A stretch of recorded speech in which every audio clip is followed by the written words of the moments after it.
সন্ধ্যাবেলায় ফ্রিজ খুলে দেখলাম বেশ কিছুটা কর্ন রাখা রয়েছে। তো বরমশাইকে গিয়ে বললাম যে খিদেও পাচ্ছে, ফ্রিজে দেখলাম কিছু কর্ন রাখা রয়েছে, কর্ন চাট খাবে নাকি? কি মনে হলো, নিজেই বলল হ্যাঁ ঠিক আছে আমি নিজেই বানাচ্ছি। তা বেশ ভালোই হলো, আমার খাটনিটাও কমে গেল। সেদিন একটু নিউ টাউনে গিয়েছিলাম, তো মাঝ রাস্তায় খুব জোর খিদে পেয়ে গিয়েছিল।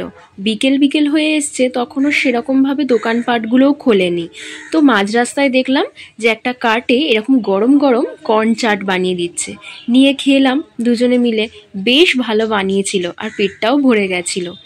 কর্নগুলোকে ভালো করে নুন জলে বয়েল করে নিতে হবে। এরপর জল ঝরিয়ে গরম অবস্থায় বেশ কিছুটা মাখন, নুন, গোলমরিচের গুঁড়ো আর ঘরে ছিল একটু সিজওয়ান চাটনি, সেটাও অ্যাড করে দিয়েছি। টেস্টটা খুব ভালো আসে।